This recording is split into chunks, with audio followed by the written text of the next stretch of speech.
Boa noite. Boa noite. Em meio a denúncias, ministro da Casa Civil, Eliseu Padilha, passa por cirurgia de próstata em Porto Alegre. O advogado José Yunes, amigo e ex-assessor de Temer, afirmou ao Ministério Público Federal que recebeu um envelope de um doleiro a pedido do ministro. Polícia investiga a morte de um casal no Itaim Bibi, bairro Rico de São Paulo. A suspeita é de que o marido matou a esposa e se matou.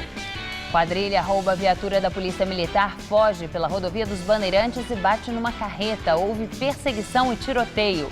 Blocos de carnaval de São Paulo reúnem milhares de foliões nas ruas da capital. Escolas de samba do Rio fazem hoje a segunda noite de desfiles e uma pessoa continua internada em estado grave após o acidente com o carro alegórico ontem no Sambódromo.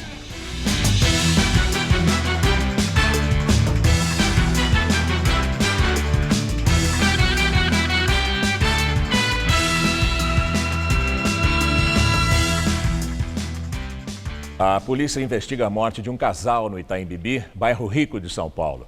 Os investigadores trabalham com a hipótese do marido ter matado a mulher e depois ter se matado. Os corpos do casal foram encontrados pelo assessor do empresário. Antes de cometer suicídio, João Alberto Ferrão teria enviado uma mensagem ao irmão contando sobre o assassinato da esposa e dizendo que iria cometer suicídio. No fim da manhã de hoje, um homem estava na sacada do apartamento onde o crime aconteceu. Na tarde de sábado, o casal estava em casa, no apartamento na cobertura desse prédio na rua Bandeira Paulista, no Itaim Bibi, na zona oeste da capital. De acordo com o boletim de ocorrência, o assessor do empresário foi quem encontrou os corpos. A advogada Renata Ferrão estava no closet e João Alberto dentro da piscina. Uma arma também foi encontrada dentro da piscina e a polícia investiga se os tiros foram disparados com ela. Ainda segundo o boletim de ocorrência, a perícia preliminar foi feita no apartamento e não constatou sinais de luta. A polícia encontrou um bilhete escrito por João Alberto comentando o suicídio e deixando orientações sobre o futuro da administração da rede de estacionamentos, que João era sócio.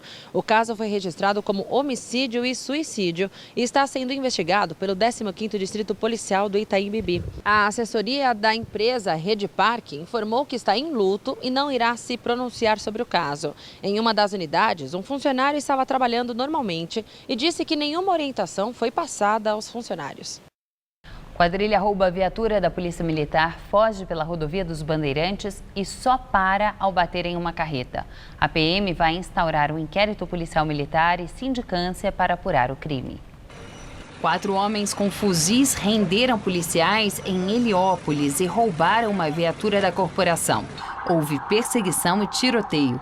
O veículo seguiu pela rodovia dos Bandeirantes, sentido interior. Segundo a PM, 3 criminosos desceram do carro e fugiram.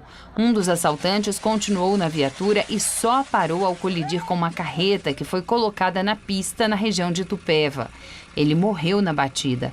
Momentos antes, o criminoso usou o radiocomunicador da viatura para deixar um recado para a filha. Era um sonho de criança. Com 7 anos eu falava: você policial, estou aqui num dia de sonho e se for o último, um beijo pra Sara. Um engenheiro mecatrônico que vive em São Paulo está ajudando a melhorar a vida de crianças e adolescentes que perderam membros inferiores. Com um preço muito em conta e bastante criatividade, ele usa uma impressora 3D para criar próteses com personagens de desenhos animados. Não parece, mas desta base de plástico vai nascer uma mãozinha simpática como essa. Só que antes de tudo, o membro é projetado no computador de acordo com as medidas do paciente. Depois do trabalho gráfico, é só imprimir. Nesse caso aqui, um trabalhinho de 16 horas. A gente usa nylon para fazer os dedos abrirem e fecharem, velcro, EVA, espumas para realmente fazer a acomodação. Mas toda a parte mecânica é com impressão 3D. Tiago tem 26 anos e é engenheiro mecatrônico, mas em vez de robôs, tem investido nas próteses 3D. Por enquanto, a gente só fabrica próteses mecânicas, então dependem apenas do movimento do usuário. Essa, no caso, ela é controlada pelo movimento do cotovelo. Quando ela dobra o cotovelo, ela consegue abrir e fechar a mão. Vantagem é, nunca vai descarregar, a não ser que você fique cansado. Essa aqui também, mesma coisa, é controlada pelo pulso. Um modelo simples sai por cerca de R$1.000, muito mais barato que os de carbono, por exemplo, que não saem por menos de R$100.000. Outra vantagem é a personalização. A Isabelle, de 7 anos, por exemplo, teve implantado um braço da Barbie e o Pepe, de 13, uma prótese do Homem de Ferro. Você pode falar, cara, eu quero uma prótese toda preta, eu quero uma prótese igual ao do Homem de Ferro, ou como você quiser, a gente tenta personalizar para dar a tua identidade. Você possa sentir que isso é uma parte de você. Desde os anos 50, o Hospital das Clínicas aqui de São Paulo mantém uma oficina que produz próteses como essa daqui, do modelo mais tradicional. São quase 2.000 atendimentos por mês. Modelos que são oferecidos sem custos para os pacientes e que levam aproximadamente um mês para serem finalizados. O forte aqui no HC são as próteses dos membros inferiores. O processo começa no molde de gesso, passa pela colocação da resina e termina no acabamento, que muitas vezes é o solado. Os pacientes que têm origem em traumas, principalmente os traumas automobilísticos e por motocicleta, são a maior parte dos pacientes que nós atendemos aqui no setor de próteses da oficina ortopédica. As próteses 3D não estão disponíveis no HC, mas o médico responsável vê com bons olhos a popularização desse tipo de material. O uso da impressora 3D ainda ele não é uma realidade para todo mundo por questões de custo e até de desenvolvimento técnico, mas eu não tenho dúvida que quando a gente coloca a individualização do produto, a questão da impressão 3D ela é muito presente. Se depender do Thiago, a impressora dele não vai parar tão cedo. Ele consegue ser barato porque ele é simples. Ele não precisa ter uma complexidade que exija eu cobrar caro. E a gente tem como missão, de fato, ajudar as pessoas. O amigo do ex-presidente Temer e ex-assessor especial da Presidência da República, José Yunes, disse que aceita fazer uma acariação com quem quer que seja para esclarecer o episódio do recebimento de um envelope endereçado ao ministro licenciado da Casa Civil, Eliseu Padilha. A decisão foi uma resposta a Lúcio Bolonha Funaro, suposto operador de propinas do ex-presidente da Câmara, Eduardo Cunha, do PMDB. Hoje, a defesa de Funaro disse ao jornal Folha de São Paulo que vai processar Yunes por calúnia e pedir uma acariação entre o ex-assessor da presidência, Eliseu Padilha, e o ex-diretor da empreiteira Odebrecht, Cláudio Melo Filho. O ex-diretor disse em delação premiada que o escritório de Yunes era um dos lugares usados para depósito de dinheiro destinado a campanhas do PMDB. O ministro da Casa Civil, Eliseu Padilha, passou por uma cirurgia na próstata que transcorreu sem problemas. A informação é do boletim médico do Hospital Moinhos de Vento, de Porto Alegre. De acordo com o Ministério, a previsão é que o ministro volte ao Planalto na semana que vem. Eliseu Padilha está de licença médica desde o dia 20, quando foi hospitalizado em Brasília.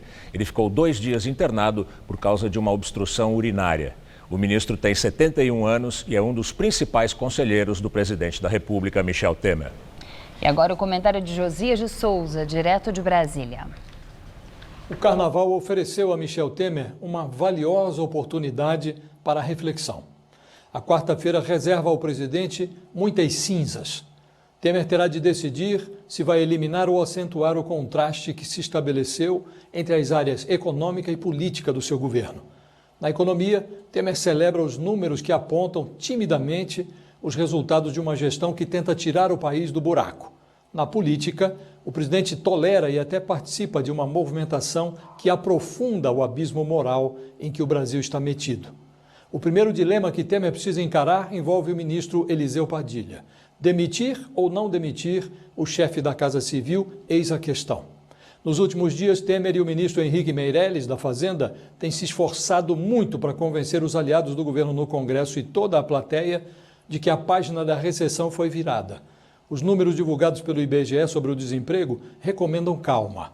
Há quase 12 milhões de desempregados no país. 1 em cada 5 desses trabalhadores está sem contra-cheque há mais de 2 anos. Uma situação como essa não se reverte do dia para a noite, leva tempo. E Temer precisa resolver o drama hamletiano do seu governo, momentaneamente personificado em Eliseu Padilha, sob pena de permitir que a podridão política contamine a economia. Michel Temer não pode mais assistir à carnavalização política do seu governo com o distanciamento de um observador neutro, como se nada fosse com ele. Depois que seu amigo José Yunes acusou seu outro amigo Eliseu Padilha de lhe enviar um pacote tóxico por meio do doleiro Lúcio Funaro, tudo passou a ser com Michel Temer. De volta do descanso do carnaval, o presidente terá de informar se tem condições de se afastar do bloco de sujos. Boa noite. Na Bahia, um protesto contra o presidente Temer interrompeu o desfile dos trios elétricos. Segundo informações do site G1, um grupo de manifestantes parou um carro de som à frente de um trio elétrico e gritou por eleições diretas e a saída do presidente Temer. Chegou a haver confronto da polícia com os manifestantes, mas logo depois os policiais saíram e a manifestação continuou por mais 40 minutos. Não faltam opções para quem gosta da folia de rua no Carnaval de São Paulo. Basta observar que, além de muito brilho e empolgação, sobra criatividade nas fantasias de quem participa dos bloquinhos. Tem o ano todo para pensar em ser o que quiser no Carnaval. E o Rafael aparece de quê? De abacate. A gente prepara o ano inteiro essa barriguinha gostosa para o abacate. Tem gente que malha pro verão e tal. Eu faço a barriguinha para ficar forte de abacate, né? E sucesso? Sucesso total, a galera tudo pira. Já o Gabriel encarou o calor com meia calça e tudo para ser por uma tarde o homem sereia. Foi minha mãe é artista plástica e aí deu uma ajudazinha, procura na internet uma ideia legal. Daí... Mas parece que no carnaval muito artista se revela por aí. Olha só a turma do Pokémon. A Cíntia, no caso aqui a Pokébola, fez um investimento saboroso para conseguir a fantasia. Caixa de pizza pintada. Quanto custou? Uma pizza maravilhosa de 4 queijos, só isso. É cada uma mais original, engraçada que a outra, sem falar na ousadia de alguns.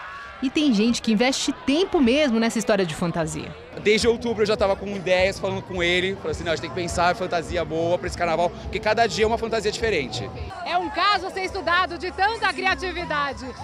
Aqui no carnaval, em especial para fazer críticas políticas. São muitas. 171, infelizmente não compactua, ninguém compactua, mas infelizmente a gente está no poder que faz isso com a gente, enfim.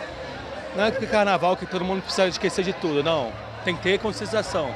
Folia e revolta tudo ao mesmo tempo. Enquanto um veste a fantasia do político preso, o outro encarna o cidadão revoltado. Aquele do panelaço, lembra? Contra a corrupção. Tem também as meninas, que fazem literalmente papel de trouxa. Mas hoje pode. Todo mundo fica lendo, chamando a gente de trouxa, falando, vem trouxa. Quase um clássico nos blocos desse ano, sempre tem alguém cutucando o prefeito João Dória, que abriu guerra contra os pichadores. E a Avenida 23 de Maio, palco do apagão dos grafites e pichações, virou fantasia na cidade toda. A cidade é nossa, né? O prefeito não vai tomar os espaços públicos, nem os muros, nem as ruas, nem nada. Pode começar cinza, mas ele termina colorido e com as pessoas se manifestando. E em meio crise na economia, desemprego e tudo mais, sobra é bom humor. Que tal essa fantasia então, que acabou o papel? A fantasia, a gente não tinha dinheiro, precisava ser uma fantasia barata. E com poucos recursos a gente conseguiu essa fantasia super original que, assim, imprime o carnaval, né?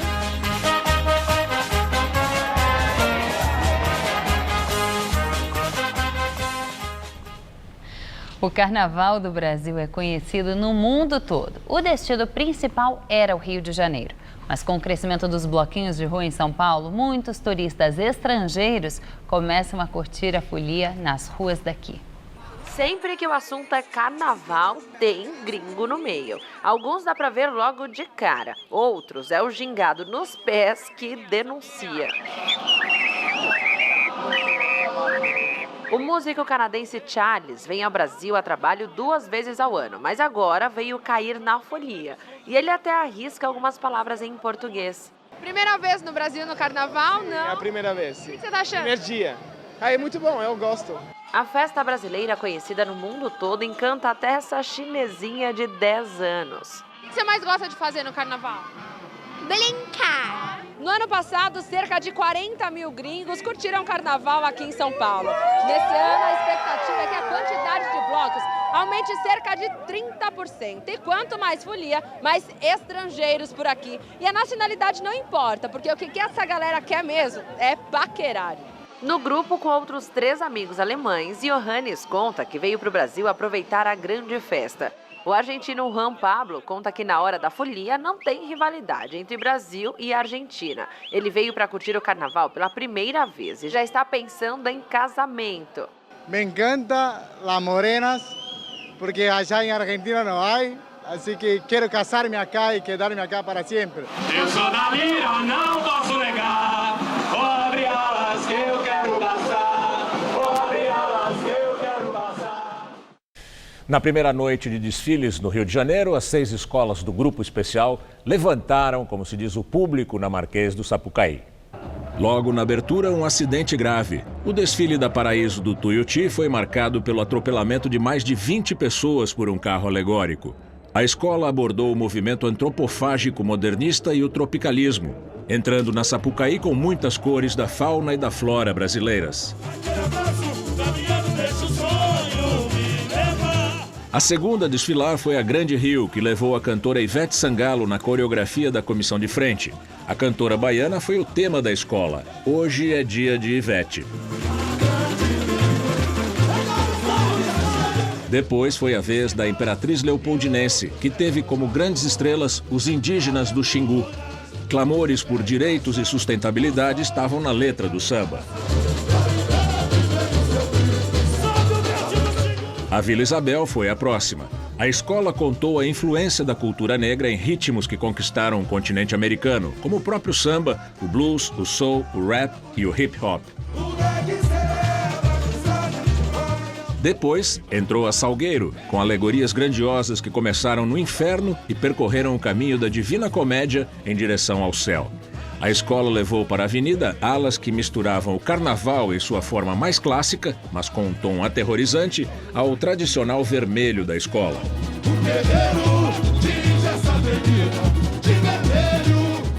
A Beija-Flor foi a última a desfilar já com dia claro, mas contou com o apoio da torcida, que continuou firme depois de 8 horas de desfiles.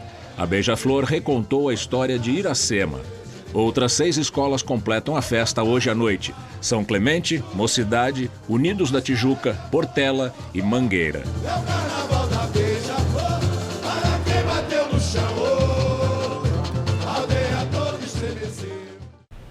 E a polícia abriu um inquérito para investigar o acidente envolvendo um carro alegórico da escola de samba Paraíso do Tuiuti.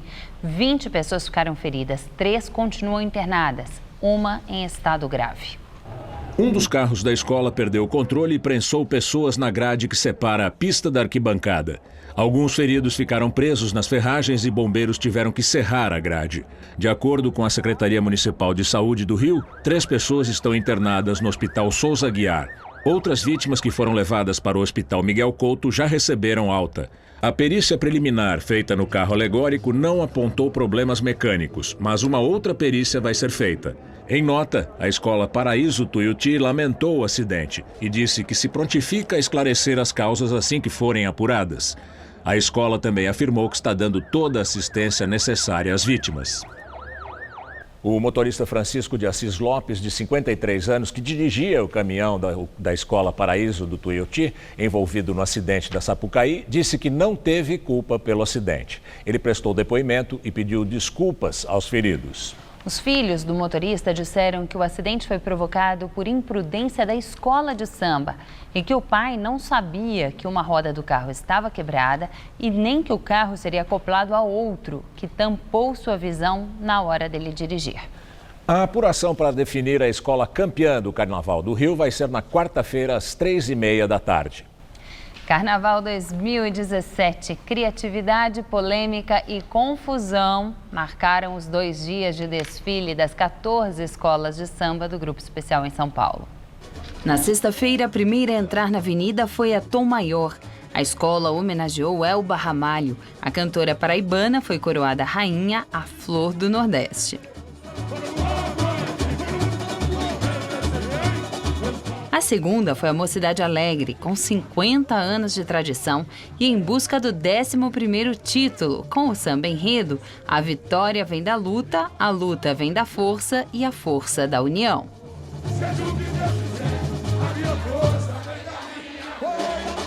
Depois veio a Unidos de Vila Maria, que fez uma homenagem à padroeira do Brasil, Nossa Senhora Aparecida. A escola destacou as comemorações pelos 300 anos de aparição da imagem da santa. A Acadêmicos do Tatuapé, vice-campeã do carnaval do ano passado, fez uma homenagem à África com o samba enredo A Mãe África Conta Sua História. A Gaviões da Fiel levou para o Sambódromo a saga dos que escolheram a cidade de São Paulo para vencer na avenida e nela deixaram seu suor em construções de edifícios e outras obras. Sampa, lugar de sonhos, oportunidade e esperança. A Acadêmicos do Tucuruvi trouxe um assunto polêmico para a avenida, a pichação. A escola fez uma homenagem aos artistas de rua. E encerrando o primeiro dia de desfiles, já com céu claro, veio a Águia de Ouro. O samba enredo escolhido foi Amor com Amor se Paga, uma história animal. No sábado, quem abriu o desfile foi a vencedora do grupo de acesso em 2016. A Mancha Verde trouxe para a avenida o enredo Zé do Brasil, um nome e muitas histórias. Em seguida, a Unidos do Peruche entrou no Sambódromo falando sobre a cidade de Salvador, a cultura, religião, música e miscigenação. A Império da Casa Verde foi a terceira escola a desfilar na segunda noite, com o tema A Paz Mundial. Depois, com o enredo Dragões Canta Asa Branca, a Dragões da Real, escola mais nova do grupo especial, cantou música de Luiz Gonzaga e falou sobre diferentes aspectos da cultura nordestina. Quinta escola a desfilar, a Vai Vai, maior vencedora do Carnaval paulistano, levou para o Sambódromo o tema No Xirê do Aembi, a Oxum mais bonita surgiu, Menininha Mãe da Bahia e a Lorixá do Brasil. A escola teve que correr para não estourar o tempo do desfile depois de fechar o portão. A festa foi atrasada em 1 hora depois da apresentação da Vai Vai, porque o presidente da Nenê de Vila Matilde, que vinha na sequência, se recusou a deixar a escola desfilar, dizendo que a pista estava molhada e escorregadia. Passado o estresse, a Nenê levou para a avenida uma homenagem à cidade de Curitiba. A Rosas de Ouro foi a última escola a desfilar pelo Grupo Especial de São Paulo. O enredo focava na importância dos banquetes para o convívio social, desde os deuses do Egito até as comemorações modernas. A apuração do Carnaval de São Paulo começa amanhã às 16h. A Liga Independente das Escolas de Samba criou novas regras porque no ano passado, 2 jurados, acreditem, esqueceram de dar notas para quesitos das escolas Império da Casa Verde e Dragões da Real. Se houver um caso parecido, o regulamento prevê o uso de média aritmética das outras notas daquele quesito e não mais a repetição da mais alta como era anteriormente. E depois de um fim de semana com temperaturas agradáveis, o calor forte deve voltar, assim como os grandes temporais de verão, não é, Juliana? É isso aí. Segundo os meteorologistas, esta é a tendência para a semana inteira. Vamos ver os detalhes da previsão para o Brasil e o estado de São Paulo com Luciana Magalhães.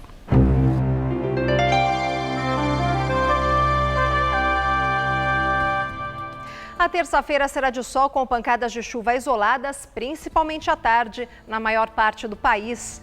Mas em algumas áreas, essa chuva será mais constante ao longo do dia, como do norte do Amazonas até o Distrito Federal, nesta faixa litorânea que vai do Amapá até o Ceará e também no litoral da Bahia. Tempo firme e seco apenas no centro-sul do Rio Grande do Sul.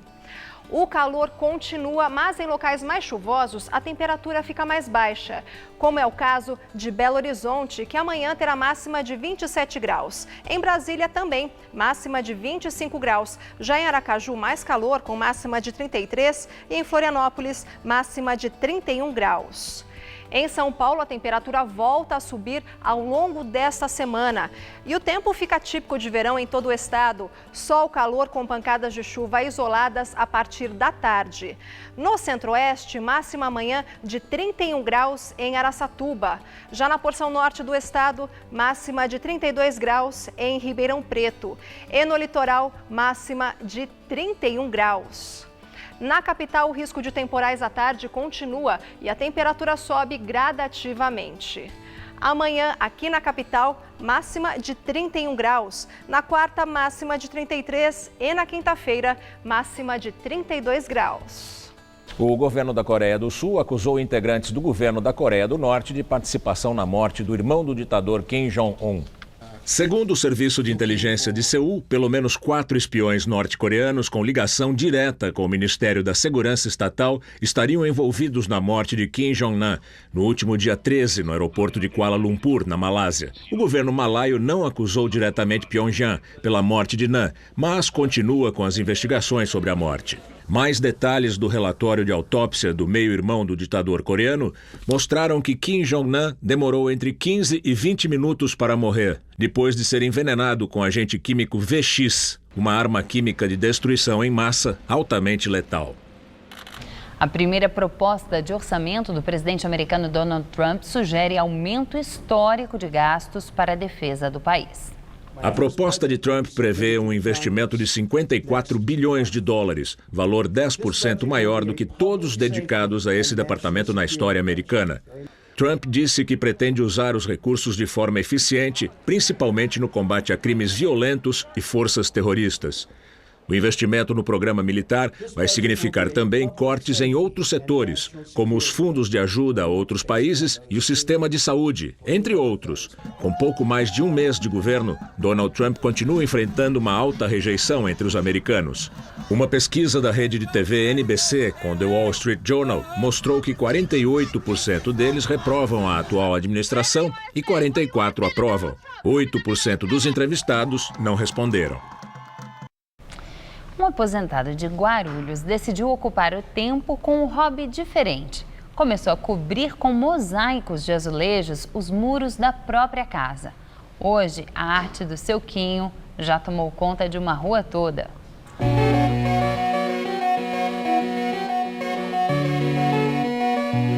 Figuras religiosas, mensagens, animais e até times de futebol. Quase tudo é inspiração para o seu Francisco, ou seu Quinho, como é conhecido. Tem 77 anos e vive aqui no Jardim Cumbica, em Guarulhos. Desde que se aposentou no final dos anos 90, ele fez da viela onde mora uma espécie de ateliê a céu aberto. De lá para cá, foram 20 anos de trabalho. Eu ia para Guarulhos, em qualquer lugar, onde eu ia vir uma caçamba, eu via algumas azulejas assim, eu sempre tinha uma sacola no bolso. Aí eu pedia. Qualquer pedacinho que eu via no chão bonito eu pegava. Até no bolso eu colocava. Os primeiros mosaicos foram no quintal de casa. Depois, os desenhos tomaram conta dos muros dos vizinhos. Muita gente me procurou para fazer um trabalho assim, particular na casa deles, em sítios, né? Mas eu falei, não, isso aqui eu faço no momento que eu estou inspirado, quando eu quero. Porque eu tive que correr atrás de dinheiro de mulher, já passou meu tempo. Cada mosaico guarda uma história, das homenagens à cultura nordestina, aos signos do horóscopo e o time de coração. Em uma delas, a memória do filho vítima de um infarto aos 35 anos. Seu Quinho cria essas e outras imagens nos fundos de casa. Só precisa do torquês, um tipo de alicate e uma espátula de cimento. A imaginação cuida do resto. Essa parede tem alguns dos trabalhos mais recentes do seu Quinho. Ele levou mais de 6 meses para fazer todos esses 44 murais. Agora a única preocupação é arranjar mais espaço aqui dentro de casa. Há poucos meses, seu Quinho deu uma pausa nos desenhos, mas a vontade continua. E quem já conhece os murais espera que seja uma referência para mudar a cara da cidade. Se um bocado tivesse uma ideia dessa, a nossa cidade seria bem mais bonita, não é mesmo? Que nem você vê um capricho desse aí, ó. Não é bonito, não é? Eu acho, e todo mundo que passa aqui admira. Eu acho que a arte ela tem que ser valorizada, né? E tem muitos artistas por aí que as pessoas não dão a credibilidade, não dão valor. E assim, eu falo número 1 porque eu admiro muito esse artista aqui.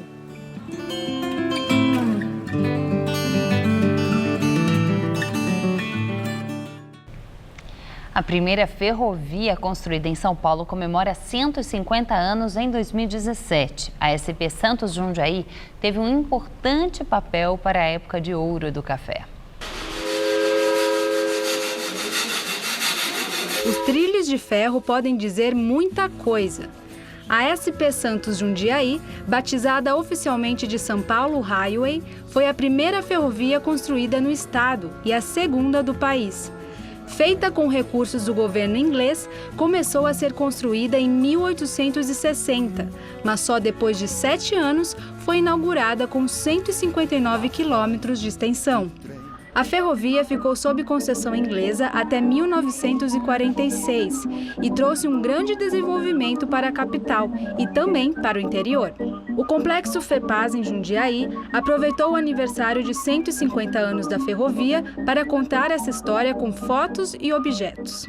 150 anos era preciso comemorar, afinal não é todo dia que a gente faz 150 anos, não é? A ferrovia, ela quase chega junto com a nossa cidade, não é? Quase ela chega junto com Jundiaí. Jundiaí acontece, nasce e depois de um tempo vem a ferrovia trazendo a imigração e trazendo o café.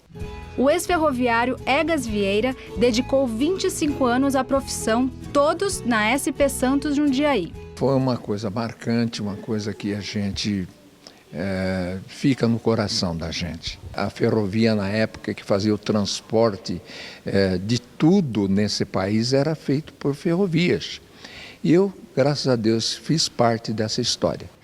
A antiga ferrovia, além de escoar a produção cafeeira para o litoral, também levava muitos imigrantes para o interior do estado. Depois de 150 anos, a gente ainda percebe a importância da linha ferroviária cada vez mais no nosso dia a dia.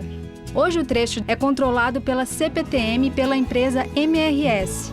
As linhas atendem usuários de transporte público e turistas, e os trilhos também fazem o transporte de cargas até o Porto de Santos. No Complexo FEPASA, muitos vagões antigos se encontram desativados e esquecidos. Seu Carlos Toniello, que trabalhou 33 anos no setor, sente saudade desse tempo. Eu acho que se a ferrovia existisse e voltasse, e desse chance para um senhor assim igual eu voltaria com todo prazer.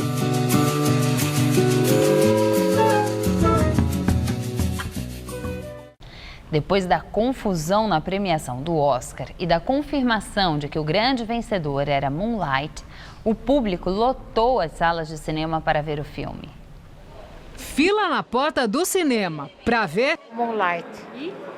Está esgotado. Vai ver o que então? Eu vou ver Espera, por causa do horário. Nem sei do que se trata. Com todo mundo querendo ver Moonlight, a direção do cinema colocou logo o aviso: esgotado. Na cerimônia ontem à noite, o filme La La Land, Cantando Estações, que já tinha levado 6 estatuetas, foi anunciado como o vencedor da noite. Mas 3 minutos depois, com todo o elenco já no palco, o produtor interrompeu e avisou que era o envelope errado, que quem tinha vencido era Moonlight, uma das maiores gafes da história do Oscar. De volta à fila, o Antônio Carlos deu uma de Moonlight. Não desistiu até o final. E não é que saiu premiado. Eu vi ontem o que ganhou o Oscar, né? Eu falei, é o único filme que eu não tinha visto. Falei, deixa eu ver. Cheguei, deu sorte. Alguém devolveu o ingresso. Vou assistir. Sala cheia, porque esse aqui é o bloco dos Unidos do Cinema. O pessoal fugiu da folia das ruas de São Paulo e veio para cá para conferir o melhor filme do ano pelo Oscar. Aqui é a nossa folia, aqui, ó. Um brilho no cinema. Eu já queria muito ver, mas aí depois que ganhou, aí aumentou mais a vontade mesmo, a curiosidade de ver. Eu gosto de fugir de todo mundo pulando. Na verdade, antes do resultado eu já queria vê-lo. E assim que saiu eu falei, não, eu preciso. Deve ser belíssimo mesmo. Vamos ver se realmente é bom como a academia escolheu. O drama Moonlight, Sob a Luz do Luar, narra o crescimento de um garoto negro na periferia de Miami, nos Estados Unidos. Ele enfrenta desafios relacionados à raça e à sexualidade. O filme independente custou $5 milhões. A vitória indica que a Academia de Artes de Hollywood, depois de críticas do Oscar ser muito branco por causa das ausências de artistas negros em 2016, neste ano bateu recorde com o maior número de negros indicados. Ao todo, foram 20.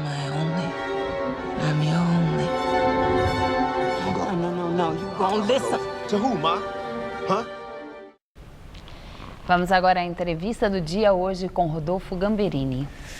Nosso convidado é Vitor Marchetti, cientista político e professor de políticas públicas da Universidade Federal do ABC. Boa noite, professor. Boa noite. Obrigado por estar aqui.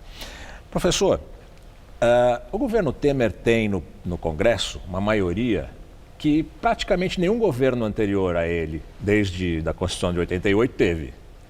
Fernando Henrique, acho que nenhum teve tanto apoio, votações tão expressivas. E, ao mesmo tempo, ele tem pouco mais de 10% de popularidade nas pesquisas de opinião.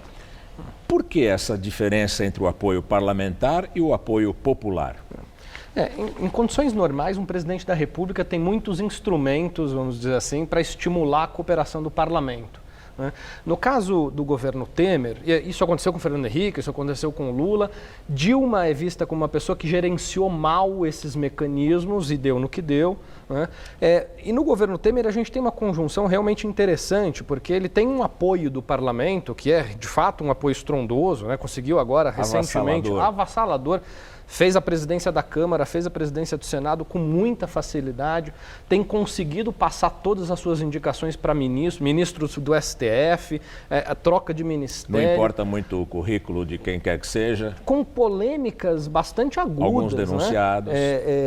Vamos pegar o caso do Alexandre de Moraes, quer dizer, foram semanas de muita polêmica, e ainda assim a própria questão do Moreira Franco, quando ganha foro. Agora do Eliseu Padilha. Do Eliseu Padilha, e a despeito dessas polêmicas todas, ele tem conseguido emplacar com muita tranquilidade no parlamento esses nomes todos e emplacado uma agenda. Sim, mas isso não é uma genialidade do presidente Temer, a gente não pode imaginar isso na política. Exato. Ele deve ter alguma força por trás dele. Eu trabalho com a hipótese, Gamberini, de que assim, nós temos hoje duas agendas que me parece que são agendas que estão dando a liga para essa coalizão parlamentar.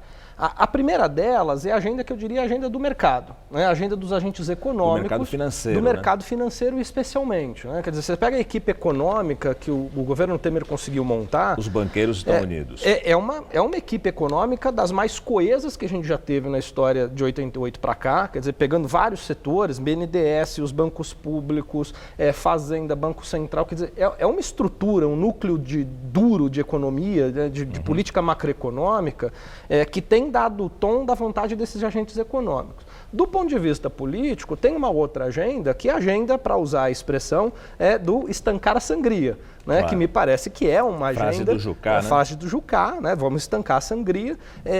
Essa agenda é uma agenda que tem uma adesão muito forte com os parlamentares, porque...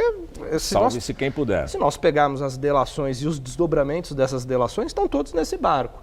Então, me parece que, do ponto de vista parlamentar, essa reunião do poder dos agentes econômicos, principalmente dos agentes financeiros, com essa agenda mais interna, essa agenda mais insulada dentro do parlamento, ele consegue apoio dentro do Congresso. Mas, ao mesmo tempo, esse núcleo duro que representa o mercado financeiro, que está no poder da economia no Brasil, tem interesses também nas decisões do Congresso, porque está aprovando as reformas como se fosse água com açúcar. Perfeito. Me parece que o acordo passa um pouco por aí. Quer dizer, você põe agendas que são extremamente impopulares.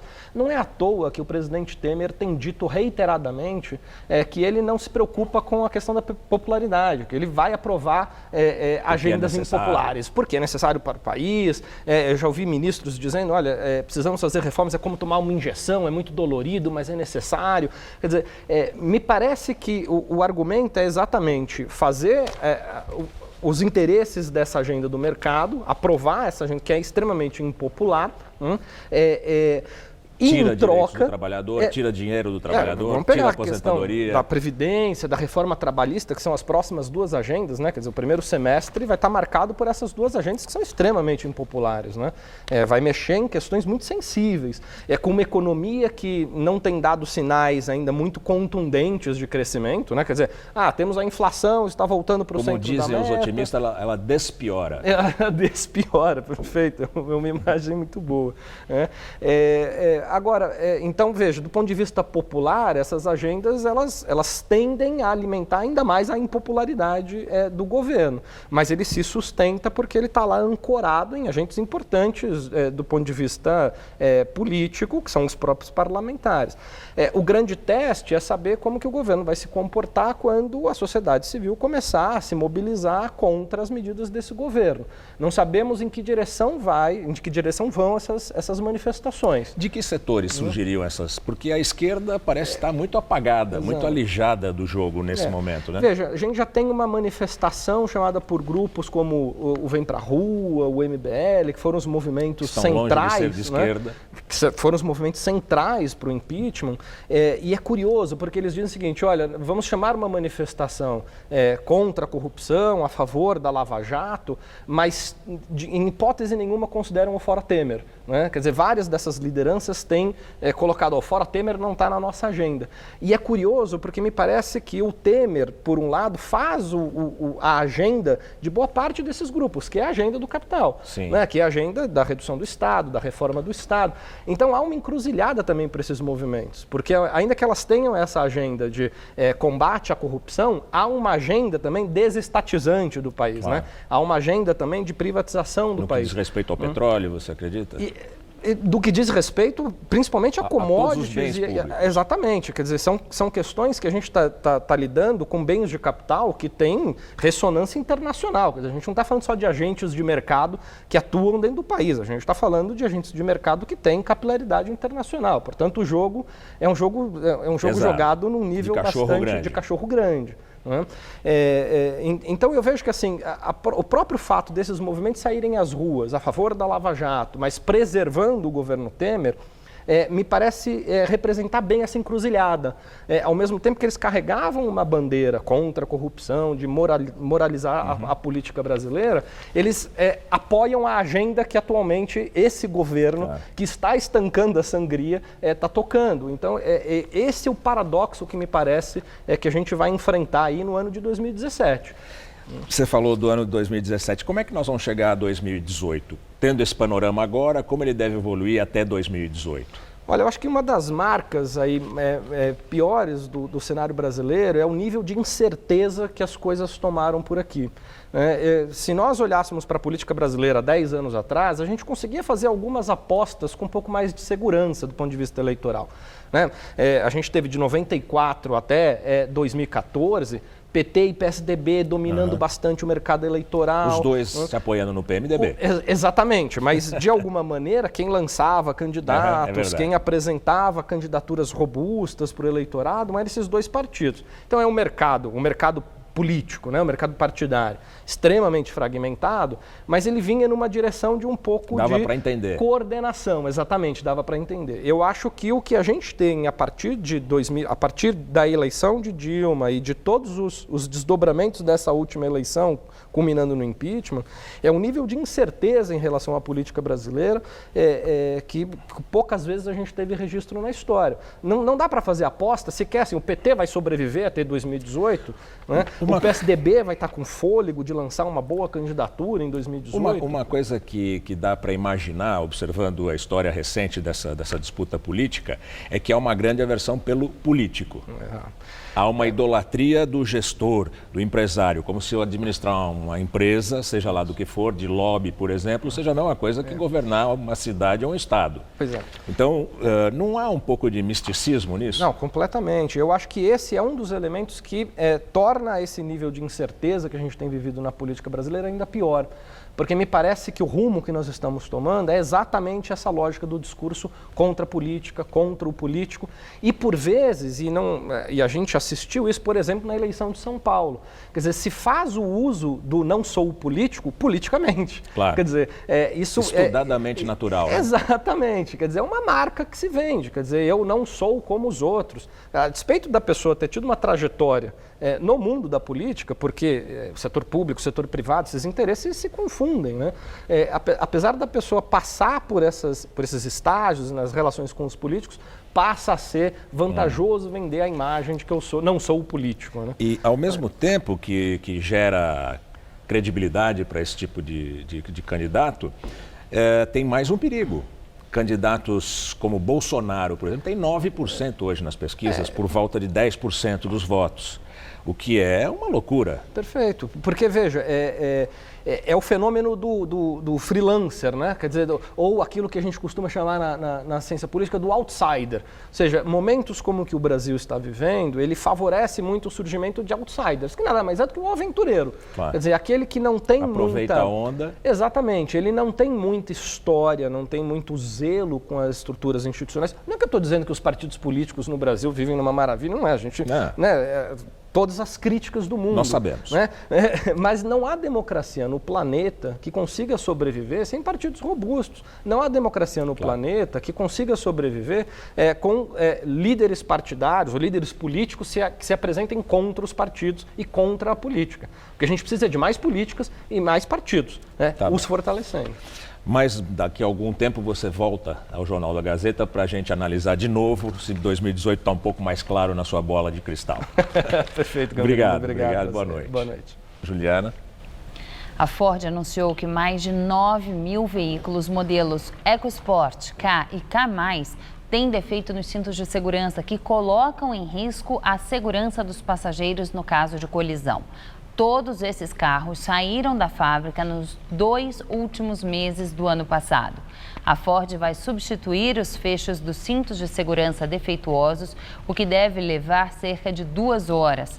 Com esse conserto, que começa na quinta-feira, em todas as redes de concessionárias Ford.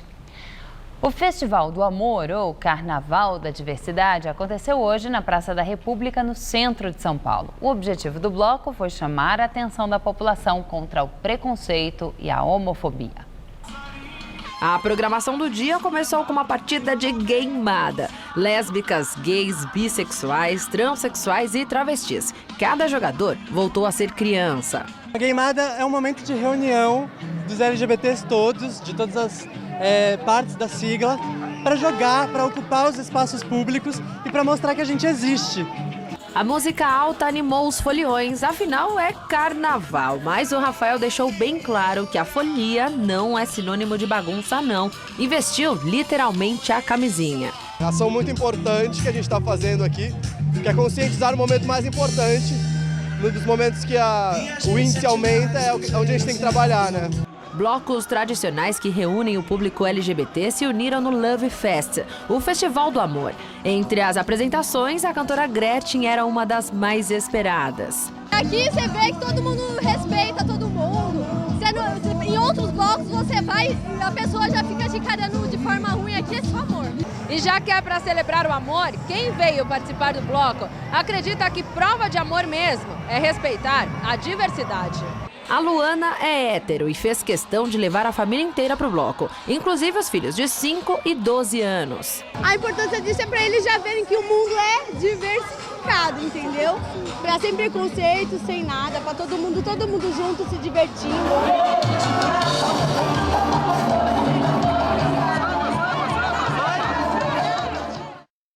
E você vai ver a seguir os gols da rodada do Campeonato Paulista. E o Cão Dula. São cachorros treinados e que pegam as bolinhas no Brasil Open de tênis. Quanta alegria, mas a Ana esqueceu da transação. Ela tem que transferir ainda hoje rapidinho a grana do seu irmão. É só contar com o Bradesco que estamos contigo em qualquer situação. Do celular, computador pra Colombino, errou, o Bradesco resolve não.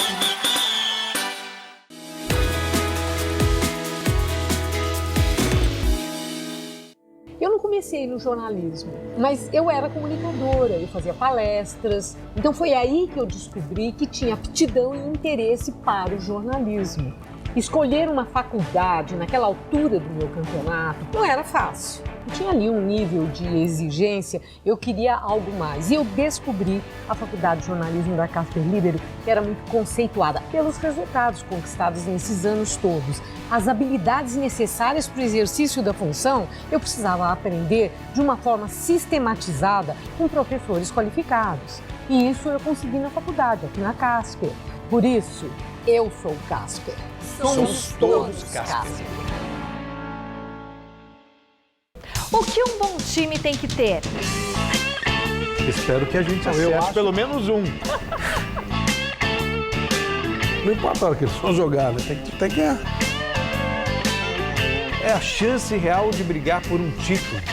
No futebol, ter um bom time é essencial, tanto na bola quanto nos comentários, é claro. Gazeta Esportiva, de segunda a sexta, 6 da tarde.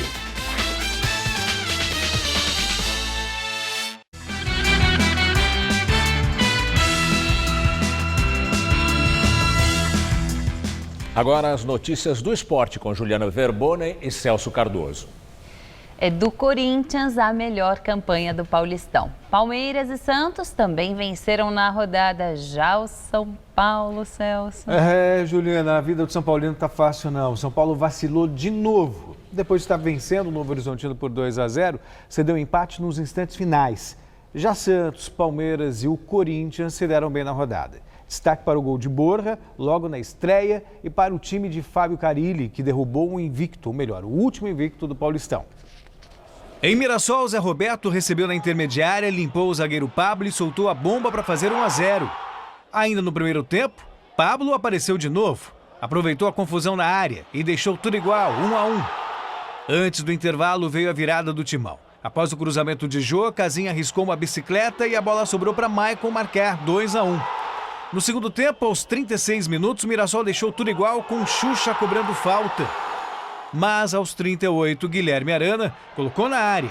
O goleiro Wagner tirou mal, a bola bateu em Romero e sobrou para Pedro Henrique de cabeça garantir a vitória corintiana. 3-2. Com 15 pontos, o Corinthians é líder isolado do Grupo A e dono da melhor campanha do Campeonato Paulista até aqui. Em Novo Horizonte, o São Paulo começou com tudo para cima do Novo Horizontino e saiu na frente aos 29 minutos. Após cruzamento de Bruno pela direita, Gilberto dominou na área e encheu o pé para fazer 1-0. No segundo tempo, Gilberto escorou de cabeça e a bola sobrou para Thiago Mendes invadir a área e ampliar a vantagem. 2-0 São Paulo. Mas aí de novo o tricolor se complicou no jogo. Aos 21 minutos, Breno chegou atrasado no carrinho e derrubou o atacante Roberto. Pênalti para o Novo Horizontino. O próprio Roberto foi para a bola e diminuiu 2-1. E aos 43 veio o castigo para o time de Rogério Ceni. Após bola alçada na área, Railan subiu mais do que Breno. Testou firme e decretou a igualdade. 2-2 placar final. Na Vila Belmiro, o Santos passou pelo Botafogo com gols de Vitor Bueno aos 17 minutos e Rafael Longini aos 46 do segundo tempo. 2-0 Peixe placar final. No Allianz Parque, Keno abriu o placar contra a Ferroviária. Michel Bastos ampliou para o Palmeiras. 2-0. Alain Mineiro de pênalti recolocou o time de Araraquara no jogo. Mas o estreante Borja deixou a marca dele e ampliou para o Verdão. A paz e a goleada foram seladas com este gol de cabeça de Roger Guedes. Final, Palmeiras 4-1. Diante disso, como é que ficaram os resultados da rodada? Então, o Eduardo Batista ganhou um pouco mais de fôlego, a torcida estava impaciente, vaiou em determinado momento, mas depois de um 4-1 e com a estreia do Borja, não tem muito mais o que reclamar, né? O Corinthians é que surpreende, veja só. Considerada a quarta força do futebol paulista, por causa das contratações de menor impacto e tudo mais, é o time de melhor campanha.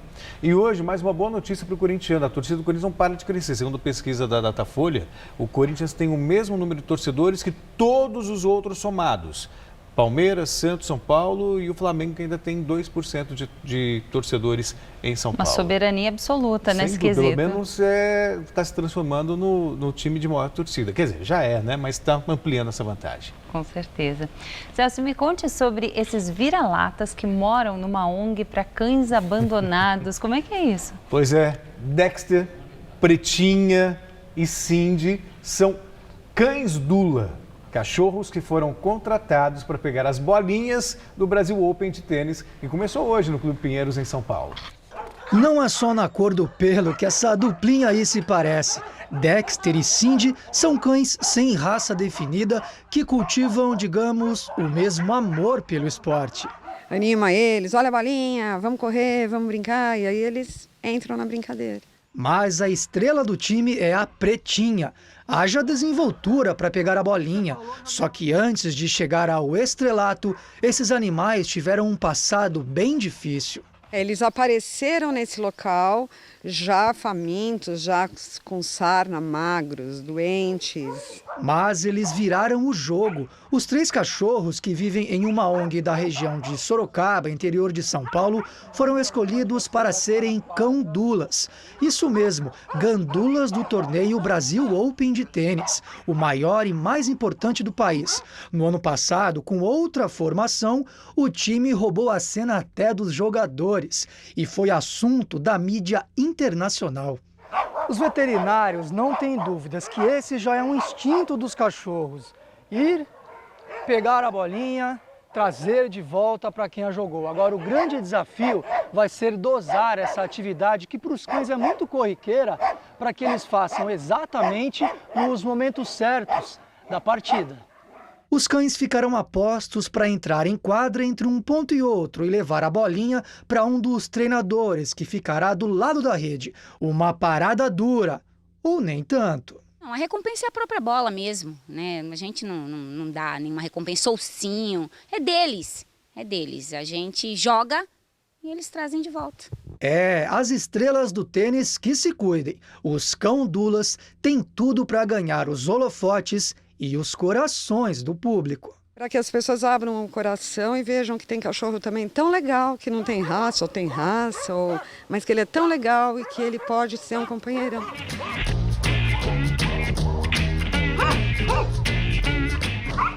Não tem raça definida, mas são bonitinhos e eficientes. E eficientes, principalmente. Obrigada, Celso. Boa noite, até amanhã. O Jornal da Gazeta termina aqui. A edição de hoje pode ser vista no site do Jornal da Gazeta. Outras notícias na nossa edição das 10. Boa noite. Nós voltamos daqui a pouco na edição das 10 e o Jornal da Gazeta volta amanhã às 19 horas. Uma boa noite e até daqui a pouco.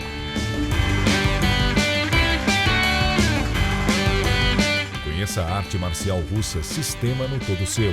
Logo mais, 10h30 da noite.